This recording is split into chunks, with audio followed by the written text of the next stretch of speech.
بسم اللہ الرحمن الرحیم۔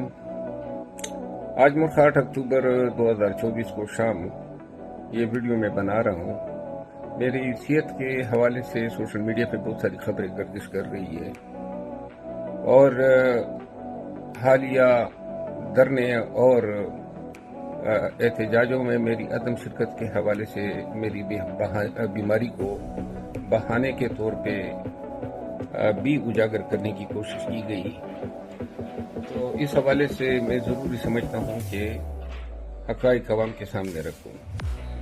میں نے ہمیشہ خان کی رہائی کے لیے اور پاکستان میں جمہوریت اور آئینی حکمرانی کی بالادستی کے لیے احتجاج کی اہمیت پر زور دیا ہے، اور مجھے شرمندگی ہے آپ سب سے کہ میری صحت نے اس وقت اجازت نہیں دی جب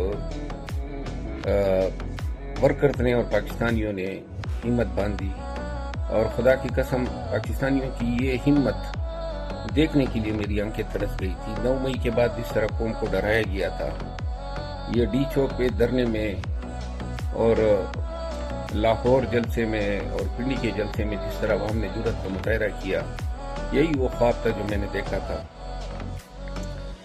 میں آپ سب کو بتاتا چلوں کہ اسلام آباد پولیس نے جب غیر قانونی طور پر ہمیں اغوا کیا، گرفتار کیا، 8 دن ان کی تحویل میں رہے اور جب ضمانت ہو کے رہا ہوئے، تو اس کے اگلے دن سے مجھے کرونا نے ٹیک اوور کر لیا۔ کرونا سے جب جان چھوٹی تو انفلوئنزا، اور انفلوئنزا کے بعد ٹائیفائیڈ وغیرہ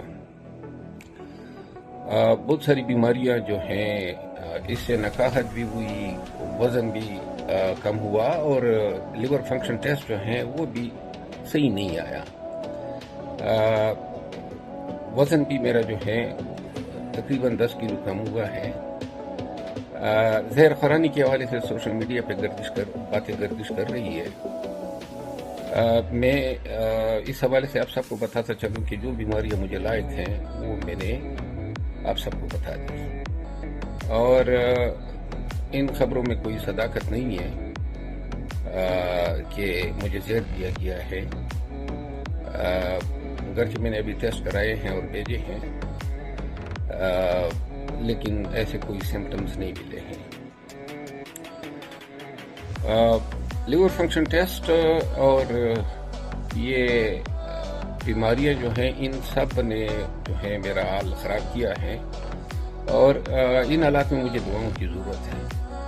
پھر آپ سب سے وعدہ ہے، پورے پاکستانیوں سے وعدہ ہے، جس دن اللہ نے توڑی جان میں جان ڈالی، انشاءاللہ جس طرح 9 مئی کے بعد کسی ایک جلسے، جلوس اور کنونشن کو میں نے مس نہیں کیا، انشاءاللہ آپ سب کے آگے کھڑا ہوں گا۔ اللہ کرے کہ اس قوم خان کے لیے اور پاکستان اور جمہوریت کے لیے ہم کسی کام آ سکے، یہ سعادت ہوگی میرے لیے۔ مجھے اپنے دعاؤں میں یاد کیجیے گا۔ بہت بہت شکریہ۔